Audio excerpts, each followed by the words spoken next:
오늘 주신 하나님의 말씀 누가복음 19장 1절부터 한 목소리로 같이 읽겠습니다. 시작. 예수께서 여리고로 들어가 지나가시더라. 삭개오라 이름하는 자가 있으니 세리장이요 또한 부자라. 그가 예수께 어떠한 사람인가요 보고자 하되 키가 작고 사람이 많아 할 수 없어 앞으로 달려가서 보기 원하여 돌무화 나무에 올라가니 이는 예수께서 그리로 지나가시게 되미니라.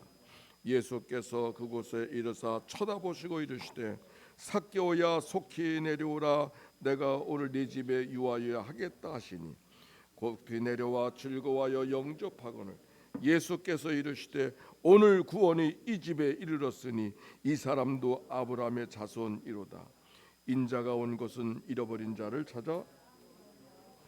아멘. 이는 생명의 말씀입니다. 여러분들 만나 뵙게 돼서 반갑습니다. 어느 한 목사님이 키 작은 집사님을 보게 됐는데 그 키 작은 집사님이 아유 키가 작으시네요 그렇게 얘기를 했더니 그분이 집사님 하신 목사님 하나님이 저를 적게 만드신 것은 기도할 때 무릎 쉽게 꿇으라고 키를 작게 만드신 거 난 그렇게 생각한다고 그렇게 대답했다는 이야기가 있습니다. 오늘 여기 성경에 삭개오에 대한 이야기가 있죠. 그가 키가 작고 그리고 여러 가지 어려움 속에 있는 것을 성경이 이야기하고 있습니다. 그런데 그 키가 작은 것이 오히려 주님을 만나는 계기가 되어졌던 것을 알게 되죠. 우리가 여러 가지 살면서 여러 가지 장애들, 고난들, 역경들, 사건들 그 모든 것들이 오히려 주님을 만나는 기회가 될 수 있는 who knows? 그렇지 않습니까? 오늘 성경이 바로 그것을 일하고 있습니다. 예수님께서 여리고를 지나가시는데 수많은 사람들이 몰려들었어요. 거기 한 사람이 있었는데 삭개오라는 사람이었습니다. 성경은 그를 키가 작은 사람이었고 뿐만 아니라 세리장이요 부자라고 했습니다. 세리장이요 부자라고 하는 것은 어떻게 보면 세상 사람들이 다 구하고 싶은 거 얻기 원하는 걸 다 갖고 살아가는 사람이었어요. 그런데 그에게는 세리장이요 부자였지만 돈으로 해결되지 못하는 권력으로 해결할 수 없는 어떤 허기, 갈증이 그에게 있었던 것이죠. 그때 그 삭개오가 한 소문을 들었습니다. 예수님이 지나가신다는 거예요. 이미 소문을 들었습니다. 그가 죄인들과 식사하고 하나님 나라를 말한다고 하는 소문을 잘 알고 있었던 삭개오가 그분이 어떤 분인가 궁금하게 되어졌습니다. 그래서 한번 만나보고 싶은 마음이, 한번 보고 싶은 마음이 삭개오에게 있었던 것입니다. 여기 성경 속에 여기 그를 보기를 원했다고 어떤 분인지 보고 싶었다고 하는 말씀 속에 이제 때인 이대인이라고 하는 이 말씀을 한 번 보는 것이 보고 싶은 갈망이 그 마음 속에 있었던 것이 헬라어의 원문입니다. 하지만 그에게 장애가 있었습니다. 하는 대로 키가 작고 사람이 많아서 키가 작고 사람이 많으니까 어떤 어려움이 생길까요? 예수님 보길 원하는데 자기 키 높이로 예수님 볼 수 없는 거죠.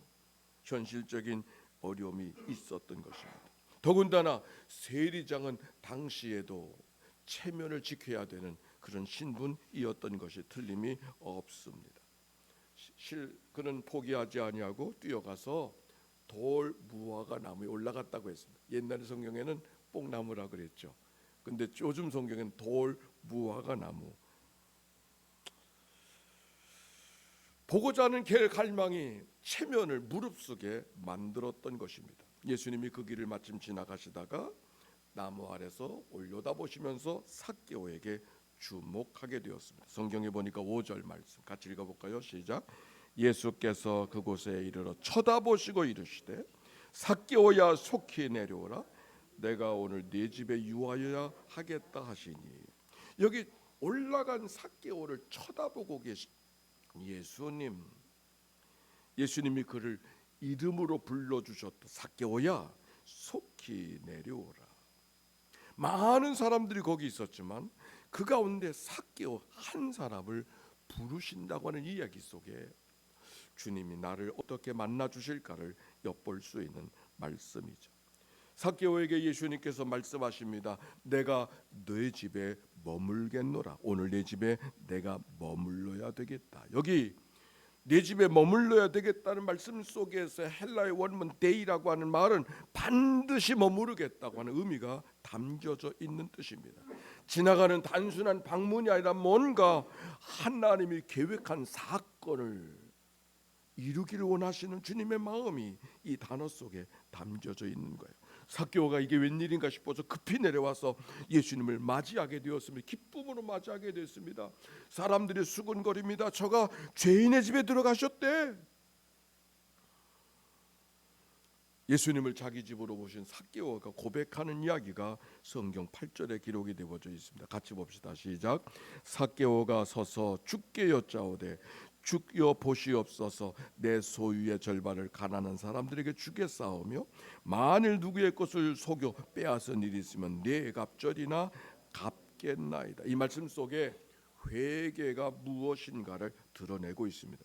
회개는 생각을 바꾸는 것이지만 생각만 바꾸는 것이 아니라 뭔가 그 생각이 행동으로 옮겨져야 되고 있음을 이야기하고 있는 것이죠. 세상을 옮겨지는 것을 인생의 목적으로, 좋은 아파트에 사는 것을 인생의 목적으로, 이 땅에 더 넓은 땅에 살아가는 인생의 목적으로 살던 그가 오히려 옮겨지는 인생이 아니라 내어주는 삶으로 살겠다고 고백하는 인생의 삶의 목적과 방향을 바꾸는 사람의 이야기가 삭개오의 반응입니다. 그때 예수님이 말씀하셨어요. 9절 다 같이 시작. 예수께서 이르시되 오늘 구원이 이 집에 이르렀으니 이 사람도 아브라함의 아멘. 오늘 이 말씀을 잠깐 나눌 거예요. 오늘 구원이 죽은 다음에 저 천성에서가 아니고 오늘 구원이 그랬어요. 이 집에 삭개오야 이야기한 삭개오에게 말하지 않고 이 집에, 그 얘기 속에는 하나님의 구원의 역사는 늘 삭개오만이 아니라 삭개오와 관계된 모든 집솔들까지 다 함께 더불어 살아가는 관계 속에 임하고 있음을 이야기하고 있는 것. 이르렀다.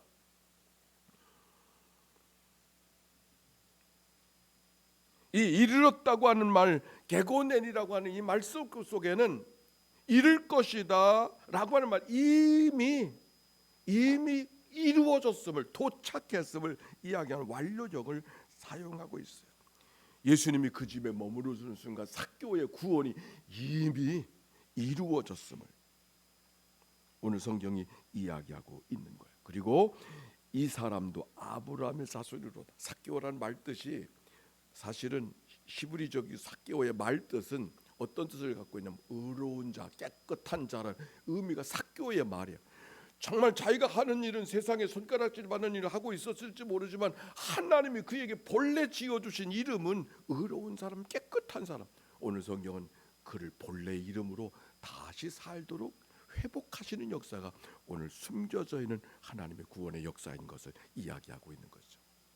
이 말씀을 생각하니까 용종이 이미 긴 마루, 활주로가 있는 제 자연도가 이미 보랏빛 제비가 있는 그 마을, 비행기가 뜨고 내리는 자리라고 하는 저 홍보 전망대 설명이 오늘 말씀과 더불어 연결이 되었습니다. 오늘 성경의 삭개오의 이야기는 단지 한 사람 회신담이 아니라 하나님 나라가 오늘 우리들의 일상 속에 어떻게 들어오고 있는가를 잘 이야기하고 있습니다. 하나님의 구원의 역사는 어떤 성전의 특정한 자리가 아니라 길가에서 지나가시다가 나무가 안에서 그가 살고 있는 집안에서 하나님의 구원의 역사가 이루어졌다고 하는 것도 상징적인 의미가 있죠. 삭개오가 예수님을 보기 위해서 나무로 올라간 순간, 그 갈망의 마음을 갖고 주님을 바라보는 순간 예수님이 그를 초대하시고 만나주시는 이 이야기 속에서 내려오라 하실 때 내려와 그분을 자기 안에 모시게 되어졌더니 주님이 그 가운데 오셔서 오늘의 구원의 역사를 선포하시, 조금도 부족하지 않은 하나님의 구원의 역사를 완료형으로 선포하고 있다는 이 말씀, 오늘 성경에 있는 이야기예요. 오늘 말씀을 어떻게 전할까 하는데 이현이라고 하는 왼손 피아니스트의 이야기를 알게 됐어요. 여러분, 이현이라고 하는 왼손 피아니스트를 알고 계시나요? 한번 찾아보세요. 그분은 음악을 잘 하는 사람이요, 그 재주가 많은 사람이었던. 근데 그래서 유학도 가게 되어졌는데, 그러나 유학 중에 뇌졸중으로 온 몸이 다 쓰러져 버린, 아주 그 사진도 있을 텐데, 완전히 몸을 쓸 수 없는 더한 사진도 있는데 그 사진 나오지 않았어요. 그러니 음악을 하려고 하는 손도 쓸 수 없는 사람이 되어졌으니 얼마나 절망이었겠습니까?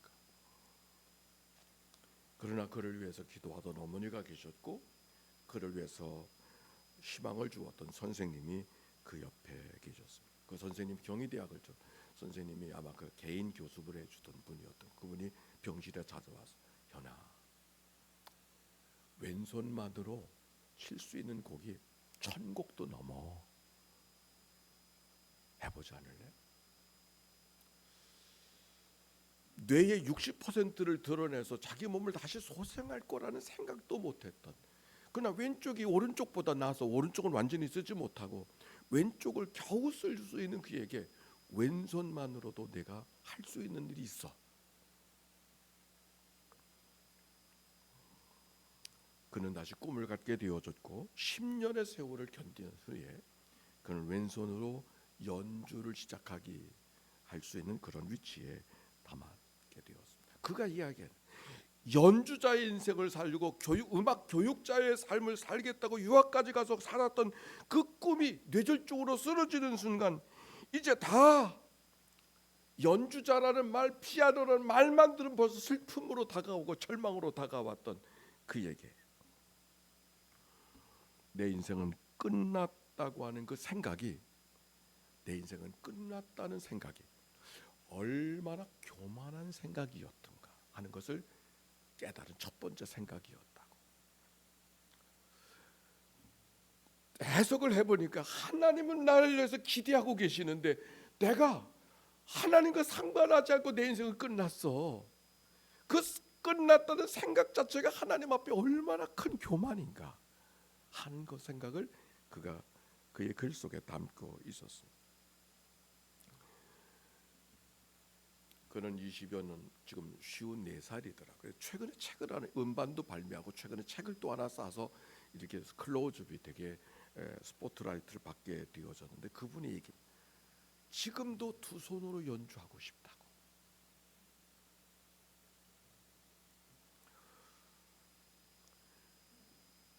하고 싶은, 되고 싶은 사람은 아직도 아니야.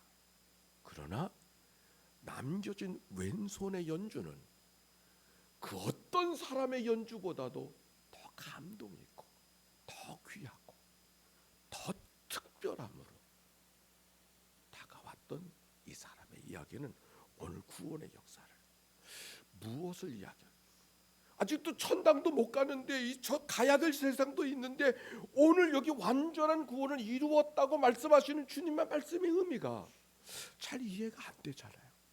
아직도 실수할 여지가 있고 아직도 인생이 어떻게 바뀔지 모르는 여지가 있는 게 우리들의 삶인데, 주님은 부족하고 또다시 넘어질 나를 바라보고 말씀하시는 것, 그럼에도 불구하고 오늘 하나님의 구원이 내 집에 온전히 임하였음을 선언해 주는 이 주님의 말씀이 이언의 이야기를 통하여서 너무 잘 설명이 되고 있었습니다. 이언은 난 노래를 연주하는 것이 아니라 늘 연주하는 시간은 희망을 연주하는 시간이라고. 사람들이 왜 그 사람들을 바라보고 그를 바라보고 열망할 그의 음악 소리가 아니라 그 절망할 수밖에 없는 순간 속에서 오늘도 희망의 오선지를 갖고 왼손으로 하나하나 쳐나가는 그 모습 속에 얼마나 많은 구원의 역사가 그를 통해서 이루어지고 있을까. 그는 부족하지만 부족한 것이 아니라 남들이 하지 못하는 더 특별한 일을 그 부족한 가운데 하고 있음을 오늘 성경이 이야기하고, 오늘 성경이 삭개오를 통해서 말씀하고 있는 삭개오의 구원받은 역사, 우리는 이렇게 생각해요. 그가 가진 것을 다 나눠주고 4배나 갚고 배로 갚고, 그러니까 하나님이 그걸 보시고 기뻐하셔서 그에게 구원을 말씀하셨겠다. 너